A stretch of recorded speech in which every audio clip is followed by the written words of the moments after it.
Saludos y bendiciones, mis amados. Les habla el pastor Gerardo Espinosa, deseándole salud y paz. Tenemos un estudio por delante interesante, profundo y lleno de profecía que le dejará ver con claridad la relación que hay entre el anticristo y la iglesia. El estudio está basado en la profecía del apóstol Pablo en su segunda carta a los Tesalonicenses, capítulo 2 y verso 3, que he llamado al texto sello de oro, porque sella de una manera clara el tiempo en que Cristo vendrá por su iglesia. Quiero aclarar que en esta profecía no marca el día ni la hora en que Cristo vendrá. Las escrituras, mis amados, dicen claramente en Mateo capítulo 24 y verso 36, pero el día y la hora nadie sabe, ni aun los ángeles de los cielos, sino solo mi Padre. Repito, estas profecías solo marcan el tiempo en que la iglesia será arrebatada. Además, en este video estudio, usted tendrá la oportunidad de sacar sus propias conclusiones. Y dicho esto, aquí comenzamos, mis amados.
Ahora bien, mis amados, en este nuevo segmento usted tendrá una introducción doctrinal de importancia, así que no pierda ninguna de las palabras que le estaré platicando para que pueda entender con claridad cuál es el fundamento doctrinal de la doctrina de la venida de Cristo por su iglesia y su relación con la aparición del anticristo. Y dicho estas palabras, damos comienzo.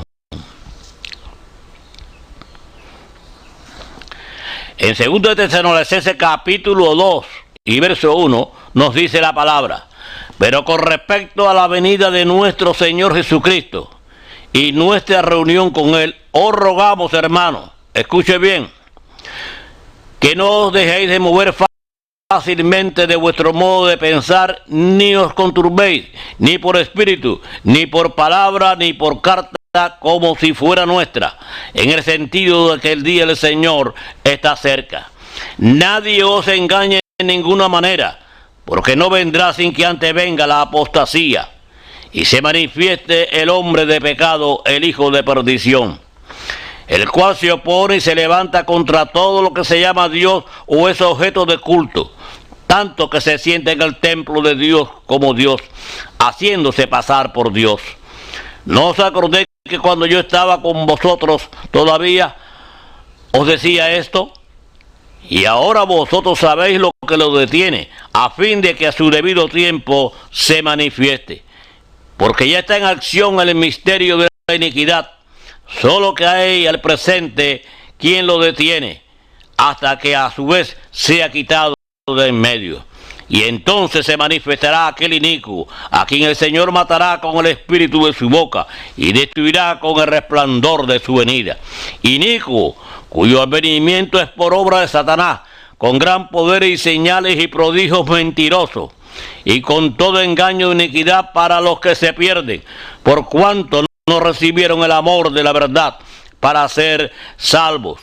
Por esto Dios les envía un poder engañoso, para que crean a la mentira, a fin de que sean condenados todos los que no creyeron a la verdad, sino que se complacieron en la injusticia. Alabado sea el nombre de Dios. En la segunda carta del apóstol Pablo a los hermanos de Tesalónica que acabamos de leer, mis amados, hay dos oraciones que tenemos que definir para poder entender lo que aquí se quiere decir. Hay que hacer la aclaración que esta carta comienza marcando el punto principal del tema de interés para la iglesia, que es el arrebatamiento o nuestra reunión con Cristo. La primera la encontramos en el versículo 1, donde nos dice: pero con respecto a la venida de nuestro Señor Jesucristo y nuestra reunión con Él. Os rogamos, hermanos, repito, aquí el apóstol llama la atención del propósito de su carta de la misma manera que lo hizo en su primera carta, que es nuestra reunión con Cristo. Y todos estamos de acuerdo que nuestra reunión con Él se efectuará en el arrebatamiento o rapto de la iglesia. Esto es, las bodas del Cordero.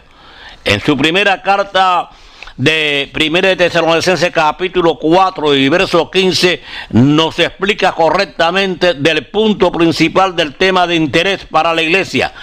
¿Cuál es el propósito de su segunda carta? Tenemos que decir que la misma de la primera, nuestra reunión con Cristo en el rapto.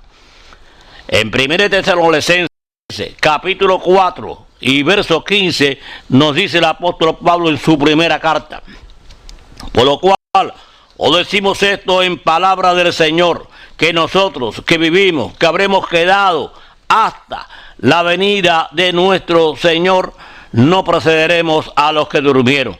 Porque el Señor mismo, con voz de mando, con voz de arcángel y con trompeta de Dios, descenderá del cielo, y los muertos en Cristo resucitarán primero.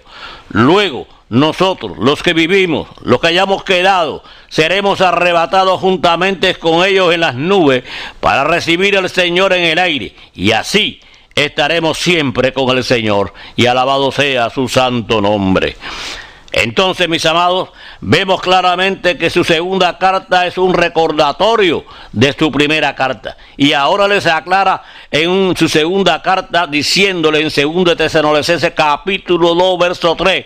Escuche bien: nadie os engañe en ninguna manera, porque no vendrá sin que antes venga, ¿qué cosa? La apostasía, y se manifieste, ¿quién? El hombre de pecado, el hijo de perdición. Alabado sea el nombre de Dios. Aquí les da 4 recomendaciones para que la iglesia esté atenta de lo que tiene que ocurrir para que esto suceda, mis amados. Diciéndole en el verso 3: nadie os engañe en ninguna manera, porque no vendrá sin que antes venga la apostasía y se manifieste el hombre de pecado, el hijo de perdición. ¿Quién es el hijo de perdición? El anticristo. En otras palabras, Cristo no aparecerá a recoger a su iglesia y reunirnos con Él hasta que venga la apostasía y se manifieste, o lo que es lo mismo, hasta que el anticristo se dé a conocer. Esta segunda carta del apóstol Pablo, mis amados, a la iglesia de Tesalónica es sumamente importante entenderla, ya que en ella encierra acontecimientos que definen los sucesos de la última semana de la profecía del profeta Daniel, capítulo 9 y verso 27. El apóstol Pablo, mis amados, en su primera carta, así como en su segunda carta, da a la iglesia una revelación donde establece la doctrina de los sucesos finales de la dispensación del pacto de la gracia, diciendo en 1 Tesalonicenses capítulo 4 y verso 15, repito: por lo cual os decimos esto en palabra del Señor, nadie os engaña en ninguna manera, porque no vendrá sin que antes venga, ¿qué cosa? Repito, la apostasía, y se manifieste, ¿quién? El hombre de pecado, el hijo de perdición. La profecía de Daniel capítulo 9 y verso 27 nos da una vista de los acontecimientos durante la última semana de Daniel, que son 7 años, conocida como la gran tribulación. En el verso 27 de la profecía de Daniel del capítulo 9 nos dice: y por otra semana confirmará el pacto con muchos, A la mitad de la semana hará cesar el sacrificio y la ofrenda. Este verso encierra varios eventos que sucederán dentro de este periodo de 7 años en relación a la carta primera y segunda del apóstol Pablo a la iglesia de Tesalónica. Según la profecía del profeta Daniel capítulo 9, primero el anticristo se manifestará o se dará a conocer. Hará un pacto de paz, de convivencia, tanto en el área política, económica, militar y religiosa. Pero a la mitad de la semana romperá el pacto de paz y convivencia y hará cesar el sacrificio y la ofrenda.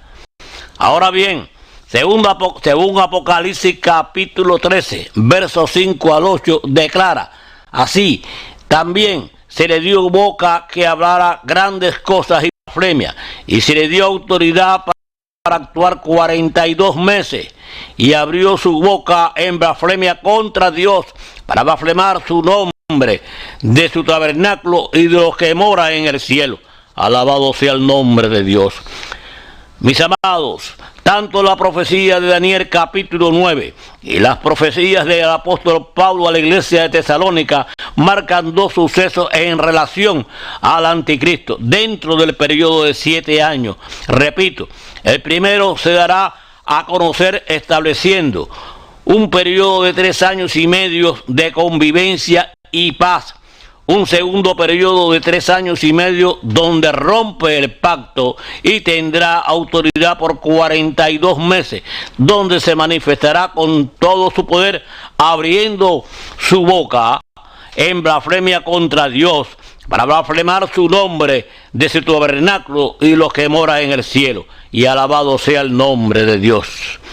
Si usted puede entender esto,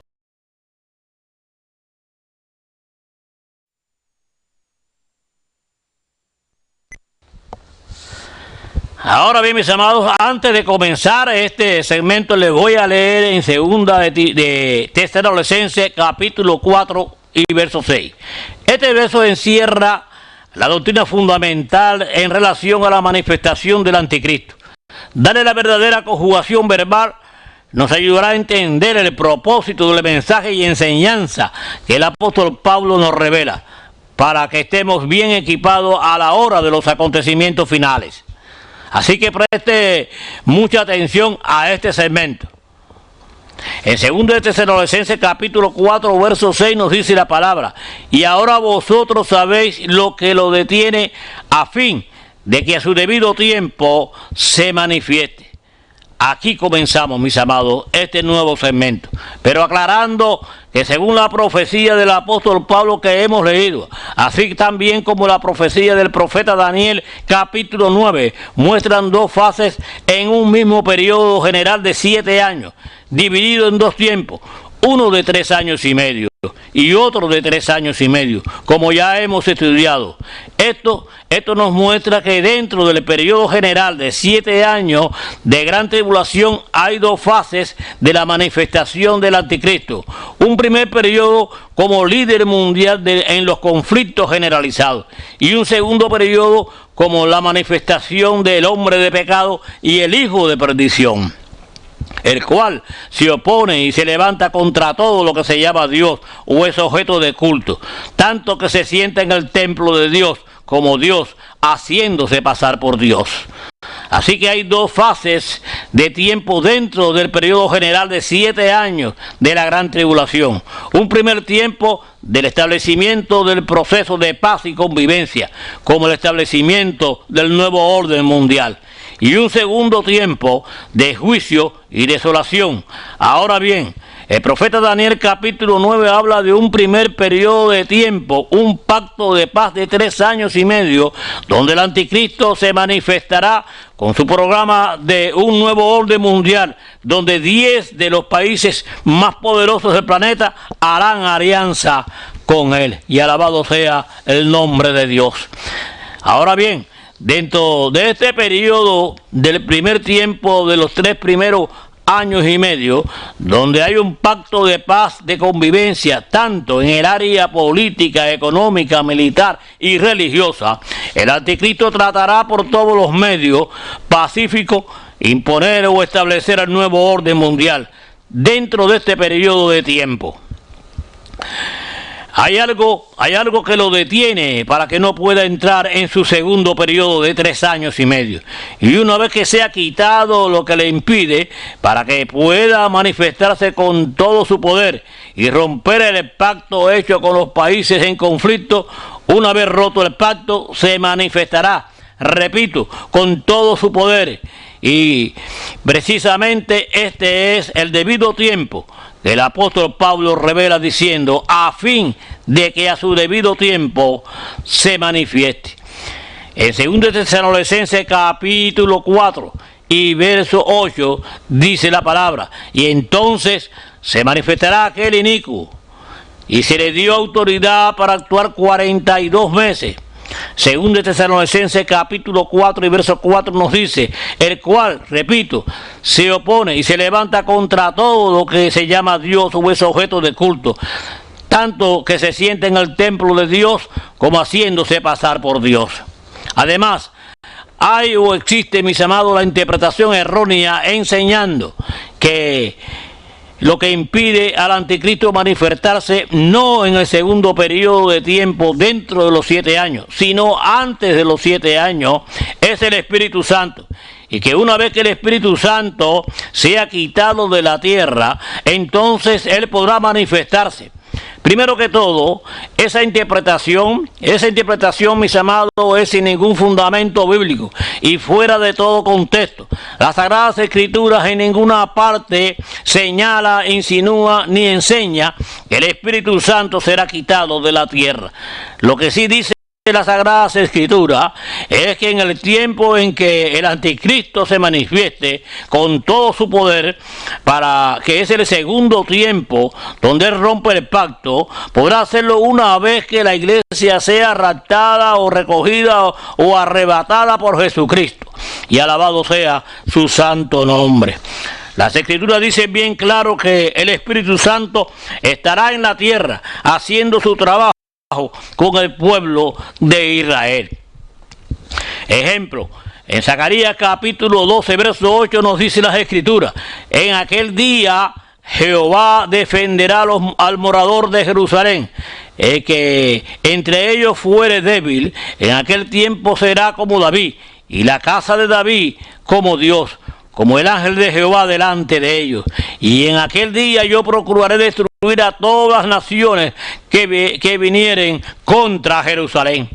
Y si leemos en el verso 10 nos dice la palabra, escuche bien, y derramaré sobre la casa de David y sobre los moradores de Jerusalén espíritu de gracia y espíritu de oración, y mirarán a mí, a quien traspasaron, y llorarán como se llora por un hijo unigénito. Alabado sea el nombre de Dios. Y le diré algo más, mis amados, preste atención, oiga y escuche para que entienda. La expresión "y en aquel día" es un pronombre demostrativo que designa el término mencionado en primer lugar. ¿Y cuál es el primero que está en primer lugar? Pues no es otro que el segundo periodo de 3 años y medio, tiempo o manifestación del anticristo en su lucha final contra Israel, que será el Armagedón. No, mis amados, lo que impide que el anticristo se manifieste con todo su poder en su segundo tiempo y se le dé la autoridad para actuar por 3 años y medio o 42 meses, hemos visto que no es el Espíritu Santo el que será quitado de la tierra. El Espíritu Santo permanecerá en la tierra. Es la iglesia la que será quitada para que el anticristo pueda manifestarse en su segundo periodo de 3 años y medio. Sí, usted escuchó bien, es la iglesia la que será quitada. Si usted es de los creyentes que cree que lo que detiene al anticristo es el Espíritu Santo, entonces le aconsejo que siga escuchando este estudio, porque todavía hay más que analizar. Y alabado sea el nombre de Dios. El libro de Apocalipsis capítulo 7 verso 9 presenta a la iglesia diciendo que es la multitud vestida de ropas blancas. Y dice la palabra: después de esto miré y he aquí una gran multitud, la cual, escuche bien, nadie podía contar, de todas las naciones, tribus, pueblos y lenguas, que estaban ¿dónde? Delante del trono y en la presencia del Cordero. ¿Vestidos cómo? Vestidos de ropas blancas y con palmas en las manos. Y clamaban a gran voz diciendo: la salvación pertenece a nuestro Dios, que está sentado en el trono, y al Cordero. Y respondió uno de los ancianos diciéndome: estos que están vestidos de ropas blancas, ¿quiénes son? ¿Y de dónde han venido? Y yo le dije: Señor, tú lo sabes. Y él me dijo: estos son, escuche bien, los que han salido de la gran tribulación, escuche bien, y han lavado su ropa y la han emblanquecido. ¿En dónde? En la sangre del Cordero. Por esto están delante del trono de Dios y le sirven día y noche en su templo. Y el que está sentado en el trono extenderá su tabernáculo sobre ellos. No tendrán más hambre ni sed, y el sol no caerá más sobre ellos, ni calor alguno. Oh, alabado sea el nombre de Dios. Ahora bien, mis amados, ¿qué dicen las Sagradas Escrituras? Cristo es la cabeza de la iglesia, y que la iglesia es su cuerpo. Según 1 de Corintios capítulo 12 y verso 27 nos dice: ahora bien, vosotros sois el cuerpo de Cristo, y cada uno individualmente un miembro de él. Aleluya. En Efesios capítulo 5 y verso 30 nos dice: porque somos miembros de su cuerpo, de su carne y de sus huesos. Aleluya, aleluya, gloria a Dios. Grande es este misterio. Mas en Efesios capítulo 1 y verso 22 y 23 nos dice la palabra, mis amados, escuche bien: yo digo esto respecto de Cristo y de la iglesia. Dios sometió todas las cosas bajo sus pies, lo dio por cabeza sobre todas las cosas de la iglesia, la cual es su cuerpo. Entre los judíos y los gentiles lo hizo por medio de la cruz. Todos los creyentes, mis amados, tanto judíos como gentiles, fueron crucificados con Cristo. De los creyentes y judíos, gentiles, hizo Dios, ¿qué cosa? Un nuevo hombre, Jesucristo, la cabeza, y todos los creyentes estamos formando su cuerpo espiritual. La Biblia dice, mis amados, la Biblia dice en Efesios capítulo 2 y verso 14, porque Él es nuestra paz, que de ambos pueblos hizo uno. Escuche bien, versículo 14. Para crear a sí mismo de dos un solo hombre, un solo nuevo hombre, haciendo la paz mediante la cruz, reconciliar con Dios a ambos en un solo cuerpo, donde no hay griego ni judío, sino que Cristo es el todo en todo. Alabado sea el nombre de Dios. Ahora vamos a leer en Colosenses capítulo 3 y verso 11. Dice la palabra: hay un cuerpo y un espíritu, como fuisteis también llamados a una misma esperanza de vuestra vocación, un Señor, una fe, un bautismo, un Dios y Padre de todo, el cual es sobre todos y por todos y en todos. Si leemos ahora en Efesios capítulo 4, verso 4, nos dice la palabra: porque de la misma manera que un cuerpo tiene muchos miembros, así nosotros, siendo muchos, somos un cuerpo en Cristo, y todos miembros uno de los otros. Después de ver, mis amados, y leer estos versos, nos preguntamos: ¿qué es lo que viene a buscar Jesucristo? Vuelvo a hacer la pregunta: ¿qué es lo que viene a recoger Jesucristo en el recogimiento o arrebatamiento de rapto de la iglesia? La respuesta es obvia: su cuerpo, que es la iglesia. Entonces volvemos a hacer otra pregunta: si Jesucristo arrebata su cuerpo o la iglesia, y el Espíritu Santo se queda, como ya hemos estudiado, entonces pregunto: ¿qué es lo que será quitado de la tierra para que el anticristo pueda manifestarse con todo su poder en su segundo periodo de tiempo dentro de la gran tribulación? Usted está en lo cierto, mis amados. la iglesia, su cuerpo. Y con estas palabras ponemos punto final a este segmento.